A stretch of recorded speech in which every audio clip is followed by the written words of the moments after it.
Jamais fales não. Tua língua pode. Um bom dia a todos os ouvintes, que Deus esteja conosco, nos abençoando hoje, nos dando um coração aberto para ouvir a sua palavra. Vamos dar sequência ao curso Deixa a Bíblia Falar. Vamos relembrar que na lição 1 nós vimos que a Bíblia é a palavra de Deus. Deus conversa hoje com a humanidade através da Bíblia. Toda a revelação de Deus, a vontade de Deus para a sua criação, se encontra na Bíblia. Na lição 2, nós vimos como estudar a Bíblia, algumas sugestões de como ler a Bíblia, procurar compreender a vontade de Deus. Na lição 3, nós vimos as alianças mosaicas, o Velho Testamento, a velha aliança de Deus com o povo de Israel, e o Novo Testamento, que é a aliança cristã. É a aliança de Deus com todos aqueles que aceitarem Jesus como Senhor e Salvador. É a aliança de Deus com a igreja, com a sua igreja. Aliança baseada em Jesus Cristo. Na lição 4, nós vimos a questão da divisão religiosa. Os apóstolos, Jesus Cristo, os apóstolos profetizaram que viria falsos mestres, anticristos, pregando mensagens diferentes das mensagens de Jesus Cristo, dos apóstolos, que causariam divisões religiosas. E existem até os dias de hoje. Nessa lição nós vimos o cuidado que nós temos que ter. Por isso que Deus deixou registrado a Bíblia, a vontade de Deus. Nós temos que só seguir o que a Bíblia diz. Deixa a Bíblia falar. Na lição 5 e lição 6, nós vimos sobre a igreja bíblica. Qual foi a igreja que Cristo edificou com seu próprio sangue? Está lá no livro de Atos, capítulo 2, o início da igreja bíblica, no dia de Pentecostes, com os apóstolos recebendo o Espírito Santo de Deus com poder, a promessa de Jesus Cristo aos apóstolos e a toda a humanidade, o derramamento do Espírito Santo. Os apóstolos receberam com poder, onde faziam sinais e maravilhas. O primeiro poder foi falar em línguas naquelas diversas nações que estavam reunidas lá no dia de Pentecostes, que ouviram a pregação, os louvor a Deus na sua língua materna. Depois Pedro explicou o que estava acontecendo. Depois da pregação de Pedro, 3.000 foram batizados, ingressando assim no reino de Deus, na igreja de Cristo, sendo salvos por Deus. Na lição 7, nós vimos que o Jesus Cristo, o Filho de Deus. Qual o papel de Jesus Cristo? O papel para a salvação. Na lição 8, nós vimos o pecado e seus resultados. Vimos que o pecado afasta o homem de Deus. E Jesus Cristo veio na Terra para isso, para voltar, termos ligação novamente com Deus através de Jesus Cristo. Na lição 9, nós vimos as boas novas do Evangelho, as notícias do Evangelho, a salvação, o plano de Deus. Na lição 10, nós vimos a fé que realmente Deus quer, aquela fé como era no antigo, no primeiro século. Crer e obedecer, não apenas crer em Jesus Cristo. Até os demônios creem em Deus. Nós temos que crer em Deus, em Jesus Cristo, e obedecer aos seus mandamentos. Na lição 11, nós vimos o batismo bíblico. O batismo citado lá em Atos 2,38, que serve para o perdão dos pecados e receber o dom do Espírito Santo de Deus habitando no seu interior, recebendo a promessa que foi derramado o Espírito Santo a toda a humanidade lá em Atos 2. E na lição de hoje, na lição 12, nós vamos ver o discipulado. Qual o papel do discípulo de Cristo após se batizar, ingressar na igreja de Cristo, no reino de Deus, o que ele deve seguir fazendo depois do batismo. Irmãos, como deve ser a vida de um discípulo de Jesus após ser salvo pelo batismo? Há algum compromisso e mudança de vida assumido após o batismo? Ou a pessoa pode continuar vivendo da mesma maneira que vivia antes do batismo? O salvo é um discípulo de Cristo. Após receber a salvação através do batismo por imersão, para o perdão dos pecados e receber o Espírito Santo de Deus habitando no seu interior, o discípulo de Cristo deve começar a aprender sobre a sã doutrina ensinada pelos apóstolos, a igreja, que está registrado no Novo Testamento. Em Mateus capítulo 28, versículo 19 e 20, Jesus falando aos apóstolos: portanto, vão e façam discípulos de todas as nações, batizando-os em nome do Pai e do Filho e do Espírito Santo. Depois de batizados, ensinando-os a obedecer a tudo que eu lhes ordenei. E tudo que Jesus ordenou e o Pai ensinou aos apóstolos através do Espírito Santo, inspiração, está registrado na Bíblia. E eu estarei sempre com vocês até o fim dos tempos. Jesus Cristo espera que seus discípulos, os cristãos, após o batismo, aprendam a obedecer o Evangelho, bem como pregar o Evangelho a fim de também fazer novos discípulos. Discípulo é o termo mais usado no Novo Testamento para descrever os salvos.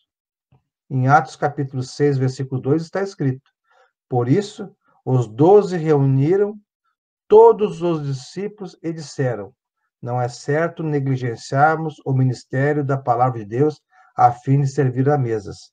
Relembrando essa passagem, os 12 apóstolos foram alertados pelos hebreus de fala grega, que estavam sendo esquecidas as viúvas dos hebreus de fala grega, na divisão das comidas, da alimentação, e falaram os apóstolos tomaram conhecimento desse fato, e para não negligenciar o evangelho, pararam de pregar, escolheram ali 7 diáconos, impuseram as mãos, e eles começaram a dedicar a essa missão de fazer a distribuição correta para as viúvas hebreias de fala grega.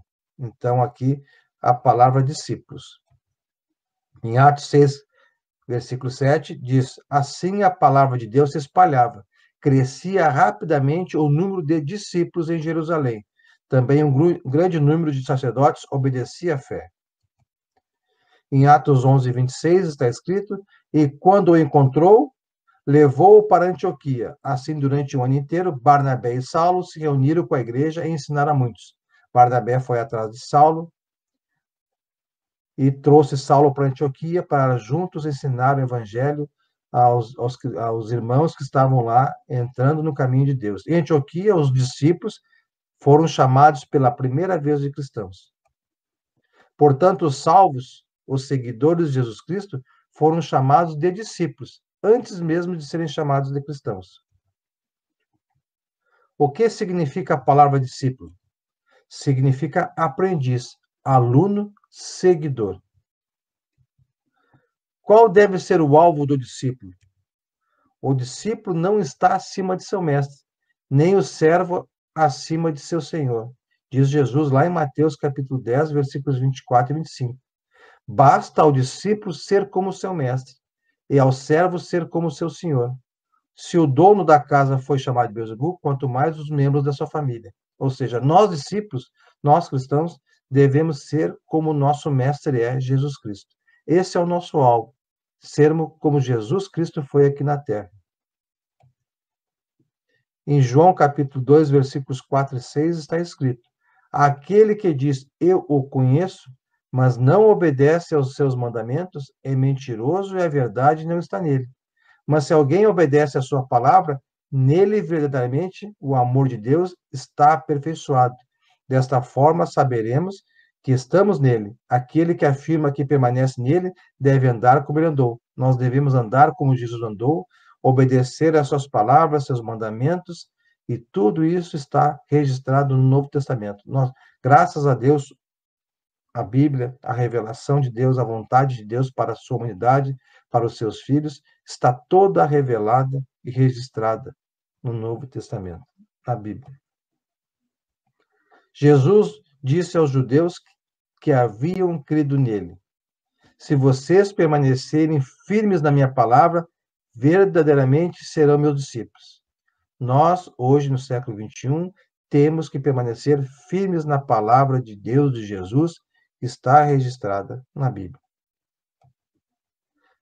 Para obedecer a tudo que ele ordenou, conforme Jesus disse aos apóstolos, para fazerem após batizarem, lá em Mateus 28 e 20, eu, após o batismo, preciso fazer certas decisões em minha vida, desenvolver certas atitudes a fim de cumprir com esse mandamento que é obedecer a Jesus Cristo. Jesus falou que nós, cristãos, depois de batizado, devemos aprender a obedecer tudo o que está contido na Bíblia, no Novo Testamento, os mandamentos de Deus, a sã doutrina registrada pelos apóstolos, que foram inspiradas pelo Espírito Santo. Quais são as condições para tornar-se um discípulo fiel, um discípulo de Jesus Cristo? Primeira coisa, amar a Jesus acima de todos os outros e até mesmo sobre si mesmo. Está registrado lá em Lucas capítulo 14, 26, Jesus falando: se alguém vem a mim e ama o seu pai, sua mãe, sua mulher, seus filhos, seus irmãos e irmãs, e até a sua própria vida mais do que a mim, não pode ser meu discípulo. Jesus não está dizendo para não amar essas pessoas da família, mas está dizendo que Jesus, o reino de Deus, deve ser prioridade. Ao ser prioridade, consequentemente, estaremos amando Jesus e também todas essas pessoas e ao próximo. Está registrado em Mateus capítulo 10, versículos 34 a 37. Jesus falando: não pense que vim trazer paz à terra. Não vim trazer paz, mas espada. Pois vim para fazer que o homem fique contra seu pai, a filha contra sua mãe, a nora contra sua sogra. Os inimigos do homem serão os da sua própria família. Quem ama seu pai ou a sua mãe mais do que a mim, não é digno de mim. Quem ama seu filho ou sua filha mais do que a mim, não é digno de mim. Jesus não está dizendo aqui que veio trazer guerra literalmente. Ele está dizendo que, infelizmente, devido ao Evangelho de Cristo, devido à doutrina, muitos da família não acreditarão em Jesus. Por isso que ele fala que essas pessoas ficarão contra familiares que acreditarão em Jesus Cristo. Muitos cristãos têm esposas, maridos, ou filhos, ou irmãos que não são cristãos. E nós não devemos deixar de seguir, de amar Jesus Cristo por causa desses nossos familiares. Muito pelo contrário. Nós temos que seguir amando com mais força Jesus Cristo, pedindo a Ele que ajude a amolecer o coração desses familiares nossos, a fim de que também venham acreditar em Jesus Cristo. Nossa prioridade é Jesus Cristo, o reino de Deus e sua justiça. Mas devemos seguir amando essas pessoas, até porque queremos que elas sejam salvas. Jesus respondeu lá em João capítulo 14, versículos 23 e 24. Se alguém me ama, guardará a minha palavra. Quem ama Jesus, conhece os mandamentos de Jesus, conhece a Bíblia Sagrada e guarda e cumpre e obedece. Meu Pai o amará. Nós viremos a ele e faremos morada nele. Jesus faz morada nos seus discípulos, nos seus filhos, em todos aqueles que se batizaram, conhecem o mandamento de Deus, conhecem a palavra, o evangelho e guardam e obedecem. Aquele que não me ama, não guarda as minhas palavras. Quem não é batizado não ama Jesus, não conhece as palavras e não guarda as palavras. Essas palavras que vocês estão ouvindo não são minhas, são de meu Pai que me enviou. Tudo que Jesus falou enquanto esteve aqui na terra, falou somente que o Pai Deus quis que falasse. Depois os apóstolos vieram, depois do batismo com o Espírito Santo, receberam o Espírito Santo poder, e o Espírito Santo teve um papel de testemunhar Jesus Cristo junto com os apóstolos. O Espírito Santo fez os apóstolos relembrarem de todos os ensinamentos de Jesus enquanto esteve com eles. E falar muito mais revelações de Deus aos apóstolos. E graças a isso, toda a revelação de Deus foi revelada, registrada, e o último livro, a última revelação foi o livro de Apocalipse ao apóstolo João. É necessário amar a Jesus para nos tornarmos discípulos e obedientes. Amar a Jesus, lá em João 14, 23, é conhecer os mandamentos dele e obedecer. Não basta só conhecer a vontade de Deus. Eu, como discípulo fiel, tenho que ser obediente ao Pai. Outra condição para se tornar um discípulo fiel é morrer a si mesmo e a antiga maneira de agir. Nós, quando nos batizamos, nos tornamos nova criatura, onde a prioridade é Jesus Cristo, é o reino de Deus. Deixamos de viver pelos desejos da carne, pela lei do pecado, e passamos a viver pelo Espírito. Fomos batizados limpos, purificados em Jesus Cristo. Lucas 14, capítulo 14, versículo 27, Jesus nos diz: E aquele que não carrega a sua cruz e não me segue, não pode ser meu discípulo. Nós temos que, ao acordar, todos os dias, morrer, carregar nossa cruz, o nosso eu, morrer para o nosso eu e vivemos para Cristo. Nós somos agora não mais escravos do pecado, e sim escravos de Jesus Cristo, obedecendo a Ele, seguindo a Ele com amor e obediência. Paulo falando aos Gálatas, capítulo 5, versículo 24. Os que pertencem a Cristo Jesus crucificaram a carne. Nós crucificamos a carne no batismo, com as suas paixões e seus desejos. Isso nós temos que fazer todos os dias ao acordar. Orar a Deus, agradecer por mais um dia de vida e pedir a Deus que nos ajude a viver pelo Espírito Santo que habita em nós e não mais pelos nossos desejos da carne. Em Mateus capítulo 16, versículos 21 a 26, está registrado: Desde aquele momento, Jesus começou a explicar a seus discípulos que era necessário que ele fosse para Jerusalém e sofresse muitas coisas nas mãos dos líderes religiosos. Jesus estava falando já aqui da sua morte na cruz, dos chefes e dos sacerdotes e dos mestres da lei, e fosse morto e ressuscitasse no terceiro dia. E essa era a missão de Deus dado a Jesus, filho. Então Pedro, chamando à parte, começou a repreendê-lo, dizendo: Satanás aqui entrando em Pedro, falando: Nunca, Senhor, isso nunca te acontecerá. Jesus virou-se e disse a Pedro: Para trás de mim, Satanás, você é uma pedra de tropeço para mim, Satanás, e não pensa nas coisas de Deus, mas nas dos homens. Ou seja, Jesus tinha uma missão, e Satanás queria que Jesus não cumprisse com essa missão. E utilizou Pedro para fazer essa questão. Então Jesus disse aos seus discípulos: se alguém quiser acompanhar-me, negue-se a si mesmo. Tome a sua cruz e siga-me. Pois quem quiser salvar a sua vida, hoje, no século XXI, quem quiser salvar a sua vida, viver por esse mundo, pelos prazeres do mundo, ter só coisas boas, vai perder, porque a morte física virá para todos. Mas quem perder a sua vida por minha causa, a encontrará. Quem for discípulo de Jesus Cristo, quem se batizar, quem seguir a Cristo, quem cumprir com o propósito de Deus, quem cumprir com seus mandamentos, esse vai salvar a sua vida espiritual eternamente. Pois de que adianta o homem ganhar o mundo inteiro e perder sua alma? O que o homem poderá dar em troca da sua alma? Outra condição para se tornar um discípulo fiel a Jesus Cristo é consagrar, dedicar tudo a Jesus Cristo. Tudo que nós fazemos a partir do momento que acordamos, tudo devemos dedicar a Jesus Cristo.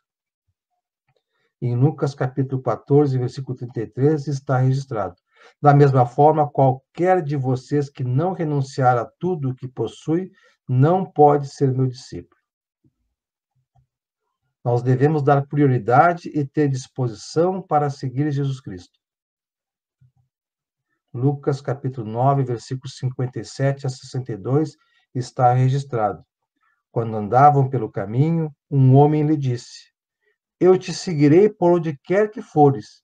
Jesus respondeu a esse homem: As raposas têm suas tocas e as aves do céu têm seus ninhos, mas o filho do homem não tem onde repousar a cabeça. A outro disse: Siga-me. Mas o homem respondeu a Jesus: Senhor, deixe-me ir primeiro sepultar meu pai. Jesus disse a esse homem: Deixe que os mortos sepultem os seus próprios mortos. Você, porém, vai e proclame o reino de Deus. Ainda outro disse: Vou seguir-te, Senhor, falando para Jesus, mas deixe-me primeiro voltar e me despedir da minha família. Jesus respondeu: Ninguém que põe a mão no arado e olha para trás é apto para o reino de Deus. Quando nós conhecemos a Jesus Cristo e seguimos, passamos a seguir o seu caminho, nós temos que começar a olhar para frente, como Paulo fala aos Filipenses lá. Olhar para o alvo, olhar para a coroa da vida eterna. Seguimos em frente, esquecermos a vida nossa do passado antes do batismo, de pecado, e sermos obedientes, discípulos fiéis a Jesus Cristo. Irmãos, conclusão da lição breve de hoje. É uma lição breve, mas muito importante. Não podemos ser salvos se não nos tornarmos discípulos de Jesus Cristo. Nós temos que nos batizar e não para por aí. Devemos seguir aprendendo a vontade de Deus para praticar e obedecer, bem como ensinar mais pessoas sobre o Evangelho, a fim de que mais pessoas sejam salvas. Você é um discípulo de Jesus? Se você não for, você pretende se tornar um discípulo de Jesus? Lembre-se que o discípulo de Jesus deve procurar viver como Jesus Cristo viveu aqui na terra. Portanto, buscando ser santo, andando pelo Espírito e não mais vivendo pelos desejos da carne. Esse é o papel do cristão, discípulo de Jesus Cristo, após o batismo. O discípulo de Jesus Cristo deve conhecer os mandamentos de Jesus, através da leitura diária do Evangelho, e não só conhecer, mas também obedecer e praticar. A nossa Bíblia não deve permanecer fechada. Muito pelo contrário, ela deve estar constantemente sendo aberta, lido, aprendendo e ensinando. O discípulo de Jesus Cristo, além de estudar e obedecer a palavra de Deus, deve também pregar o Evangelho de Cristo, a fim de que mais pessoas sejam salvas, se tornando novos discípulos. A vida do cristão não para no batismo. Muito pelo contrário, ela inicia no batismo. Que Deus abençoe a todos, que nos ajude a sermos bons discípulos de Jesus Cristo aqui na terra, fiéis a Deus e obedientes à sua palavra. Que possamos pregar esse evangelho com amor, o mesmo amor que nós recebemos de evangelistas que nos ensinaram, e de Jesus Cristo e dos apóstolos que registraram, e de Deus que nos deixou tudo pronto para segui-lo. Dizes coisas degradantes quando